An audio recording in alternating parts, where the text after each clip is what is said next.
คุสก็ไปยาคุสกันครับได้เวลากับยาคุสกันแล้วนะตอนนี้มิชาก็อายุ2 ขวบครึ่งแล้วจริงๆหลุยวางแผนว่าจะกลับตอน3 ขวบแต่ด้วยอะไรหลายๆอย่างก็เลยเปลี่ยนแพลนกันนิดนึงนะคะอันนี้เป็นเจ้านายหลุยกับเพื่อนๆที่ทำงานมาส่งเอาจริงๆหลุยไม่อยากลาออกจากที่ทำงานเลยเพราะว่าทีมหลุยดีมากแต่ว่าถึงเวลาแล้วก็ต้องไปบ๊ายบายนะคะ คุณแม่ก็คือคุณยายนี่แหละติดหลานมากดูร้องไห้ตั้งแต่วันที่รู้ว่าจะไปจนถึงวันที่มาส่งแล้วก็ตอนนี้มาถึงยาคุสแล้วก็ยังร้องอยู่แม่พอร้องไห้ร้องไห้เลยใช่ไหมแม่ร้องไห้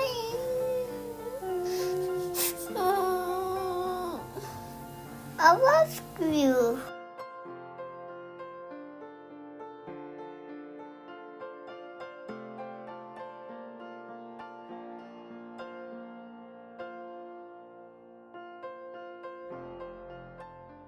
ไม่ใช่ติ้งข้าวไม่ใช่ติ้งข้าว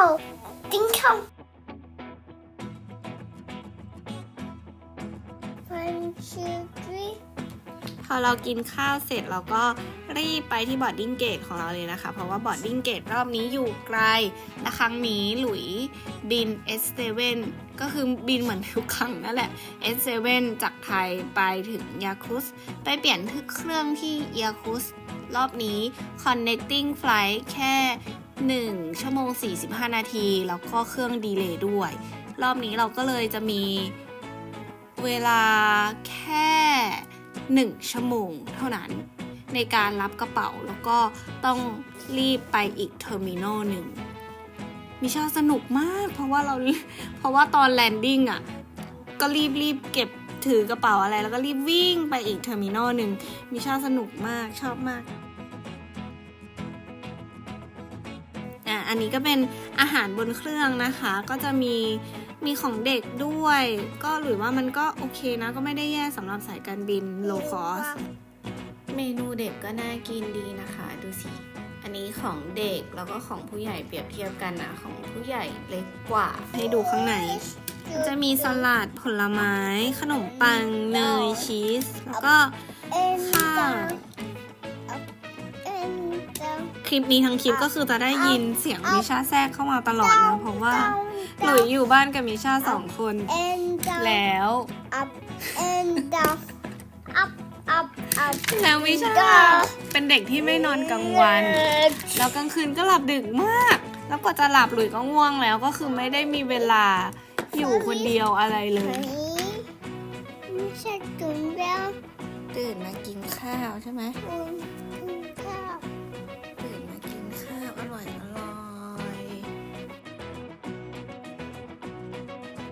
กินเสร็จแล้วก็หลับต่อ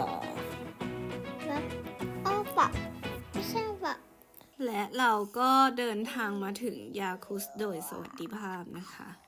นี่ก็ดูสภาพเด็กน้อยง่วงนอนเราแลนดิ้งตอนตี 5นะมิชาก็เลยง่วงมากเนี่ยไม่ยอมตื่นเลยหลังจากที่ฟื้นคืนชีพกันเราก็ออกมาดูอุปกรณ์ DIY พวกอุปกรณ์ที่จะเอาไปทำของประดิษฐ์ต่างๆนะคะเพราะว่าหลุยอยู่กับมิชา2 คนคิดว่าน่าจะต้องหากิจกรรมอะไรให้เขาทำนิดนึงร้านนี้ก็จะมีทั้งโซนของที่แบบพวกโปรเฟชชั่นอลเขาใช้กันนะคะแล้วก็จะมีของเด็กๆด้วยอันนี้เราเดินมาดูในโซนของพวกผู้ใหญ่ที่ทำงานด้านศิลปะโดยเฉพาะราคามันก็เลยจะแบบคิดว่ามันค่อนข้างสูงนิดนึงซึ่งจริงๆที่ไทยก็เคยไปเดินโฉบดูบ้างก็ราคาก็สูงไม่แพ้กันอันนี้ผู้กันราคาประมาณเกือบ100 บาทนะคะเข้าใจว่ามันก็จะมีหลายเกรดหลายราคานะอันนี้ของเด็กๆก็จะราคาถูกแบบถูกไปเลยเหมือนบ้านเราเนี่ยแหละอันนี้ก็น่ารักเท่าไหร่หยิบมาไม่รู้เลยเท่าไหร่เอาอันนี้ด้วยได้ไหมเผื่อเพนโฟม เป็นโฟมกลมๆอ่ะ กลมๆ แต่อันนี้ถูกกว่านะ 100 ดูดิ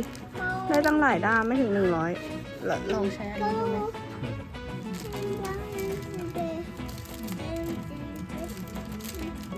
กี่มันอันละ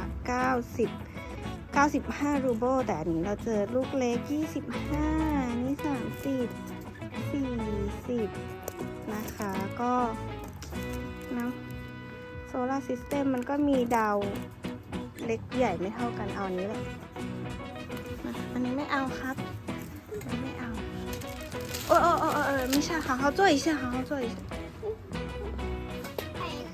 เจอแล้วโซนเด็กอยู่ฝั่งนี้เองนี่สีน้ำที่เราต้องการราคาก็10 บาท โอเค ตกใจหมดเลยนะว่าขายแต่ของแพง ไม่ใช่ของแพงของ professional ตรงนี้เขามีของเล่นเด็กๆ เยอะแยะเลย นี่เพนหน้าได้ดูสิ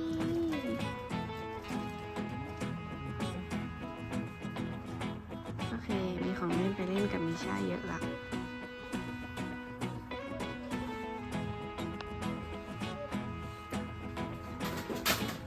คนนั้นเขาร้องอะไรจะเอาอะไรมาชิงกิ是什么意思呢爸爸ฮะรถอะไรอ่ะอยากเล่นรถเอาอันนี้ไปก็ได้ให้มีชาระบายย้อนวัยมากเฟเบอร์คาสเทล200 บาทเดี๋ยวไปเช็คราคาที่ไทยก่อนอะไรอ่ะงงแงจังเลยจะเอาอะไรครับ ขออนุญาตมิวเสียงเด็กงองแงโอเคงองแงแล้วจบกันที่แค่นี้พอไปจ่ายตังค์กลับบ้าน จ่ายตังค์เสร็จเรียบร้อยนะคะ ขอแวะร้านเครื่องสำอางสักครู่ เครื่องสำอางแพงมาก ถ้าเป็นเครื่องสำอางที่นำเข้ามาจากเกาหลีราคาก็จะประมาณนี้เลยนะพันนิดพันกว่าบาททุกอย่างเกือบทุกอย่างเลยแต่หลุยเคยซื้อพวกคาแรงพวกยี่ห้อยุโรปที่อยู่ในแอปพลิเคชันของเขานะคะราคาถูกกว่าที่ไทยมากก็เลยคิดว่าถ้าครีมหมดเดี๋ยวจะใช้ยี่ห้อยุโรปเนี่ยแหละแพงมากจะเป็นลม400 บาทชี้เลขอีกเอ้าภาษาไทยนี่ชี้เลขที่ไทย100เท่าไหร่แบบที่มันเติมรีฟิลอ่ะมันมีรีฟิลด้วยอ่ะอันนี้300きれいแพงมากจะเป็นลมอันนี้ที่ไทย99 บาท300ไม่ใช่ไม่รู้อันตราย300ประมาณนี่ก็ของไทยนี่ทำไมร้านนี้มีของไทยเยอะจังอ่ะของไทยอันนี้ของไทยเท่าไหร่อ่ะหรือเคยเห็นแต่ไม่รู้ราคา40หรอ20แต่ที่นี่ประมาณ150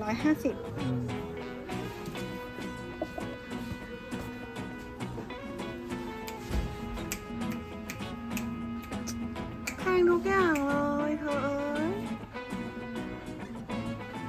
ดูดิ韓国的这个是日本的ยี่ห้อนี้ไม่เคยเห็นในไทยเลยเขาทำส่งออกอย่างเดียวเหรอเท่าไหร่อ่ะอ๋อนี่ไงเขาชาอันนี้ที่ไทยขาย99 บาท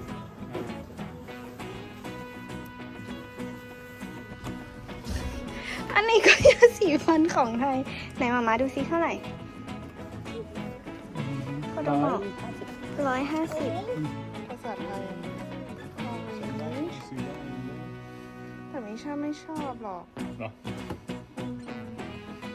มิชาชอบสตรอเบอรี่แต่มิชาไม่ได้ใช้ยี่ห้อนี้อ่ะแต่ว่าถ้ามันเดี๋ยวลองดู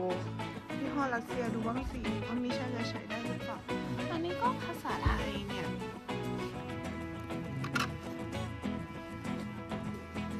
โอ้ยนี่นะคะสบู่เด็กของรัสเซียและยาสีฟันราคาก็คือต่างกันมาก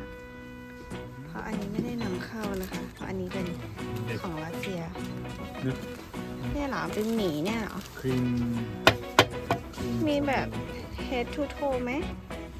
head to toe อะมิชาครับมิชา ไม่เคาะนะเดี๋ยวมันพังบาย ไป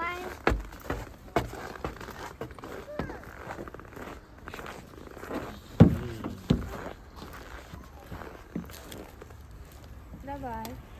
เอาแค่นี้เองเหรอ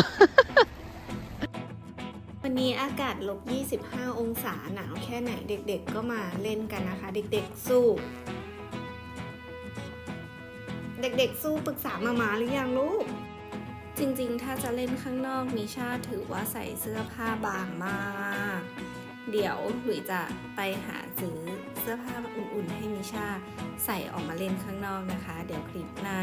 จะเป็นยังไงฝากติดตามกันด้วยนะคะ ไปแล้วบ๊ายบาย